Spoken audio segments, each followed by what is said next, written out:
புதுச்சேரியில் மத்திய அரசு திட்டத்தில் ரூபாய் 78.50 லட்சம் முறைகேட்டு தற்போது பெண் அதிகாரி ஒருவர் கைது செய்யப்பட்டிருக்கிறார். கூடுதல் விவரங்களை வழங்குவதற்காக இணைகிறார் செய்தியாளர் அந்தோணிராஜ். வணக்கம் அந்தோணிராஜ், இந்த கைது சம்பவத்தின் முழு பின்னணி என்ன, விவரங்களை பதிவு பண்ணுங்க. புதுச்சேரியின் காரைக்காலில் மாவட்ட ஊரக வளர்ச்சி அலுவலகம் சார்பில் மத்திய அரசின் தூய்மை பாரத் மிஷன் கிராமின் கீழ் வீடுகள் தோறும் கழிவறை திட்டம் செயல்பட்டு வருகிறது. இதன் கீழ் காரைக்கால் மாவட்டத்தில் பாத்தீங்கன்னா 10,000க்கும் மேற்பட்ட வீடுகளில் கழிவறை கட்ட முடிவு செய்யப்பட்டது. இந்நிலையில் கடந்த 2018ஆம் ஆண்டு வட்டார வளர்ச்சி அலுவலக அதிகாரியாக பிரேமா பொறுப்பேற்றுக் கொண்டு பின்னர் கடந்த 2020ஆம் ஆண்டு பணிமாற்றம் செய்யப்பட்டார். இதனிடையே புதிதாக பொறுப்பேற்ற வட்டார வளர்ச்சி அதிகாரி ரங்கநாதன் என்பவர் பைல்களை தணிக்கை செய்த போது கழிப்பறை திட்டத்தில் முன்னாள் வட்டார வளர்ச்சி அதிகாரி பிரேமா முறைகேடு செய்தது தெரியவந்தது.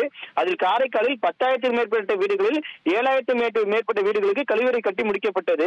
இதில் பாத்தீங்கன்னா 1,635 வீடுகளுக்கு 3,400 கோடி செலவாகும். ஆனால் பிரேமா கூடுதலாக 78,050 லட்சத்தை சேர்த்து 3.83 கோடி 12 கட்டமைப்பாளர்கள் கொடுத்திருப்பது தெரிய வந்ததை அடுத்து முறைகேடு உறுதி செய்யப்பட்டது. தொடர்ந்து முறைகேட்டில் ஈடுபட்ட பிரேமா மற்றும் 12 கட்டுமான ஒப்பந்தக்காரர்கள் மீது ஊழல் தடுப்பு சட்டம் உட்பட 8 பிரிவின் கீழ் புதுவை லஞ்ச ஒழிப்பு போலீசார் கடந்த ஜூன் மாதம் வழக்கு பதிவு செய்தனர். இதில் 5 மாதங்களாக தலைமறைவாக இருந்த பிரேமாவை லஞ்ச ஒழிப்பு ஆய்வாளர் வெங்கடாஜலபதி தலைமையிலான போலீசார் நாகையில் கைது செய்துள்ளனர். தொடர்ந்து காரைக்காலுக்கு அழைத்து வந்து விசாரணை மேற்கொண்டதில் இதில் பல அதிகாரிகளுக்கு தொடர்பு உள்ளதாக தகவல் வெளிவந்துள்ளது. 3 மணி நேரத்திற்கு மேலாக விசாரணைக்கு பின் காரைக்கால் நீதிமன்றத்தில் ஆஜர்படுத்தி புதுச்சேரியில் உள்ள மத்திய சிறைச்சாலைக்கு அவர் அனுப்பி வைக்கப்பட்டார். பெண் அதிகாரி கைது செய்யப்பட்ட சம்பவம் பார்த்தீங்கன்னா காரைக்காலில் புதுவையில் பெரும் பரபரப்பை ஏற்படுத்தியுள்ளது.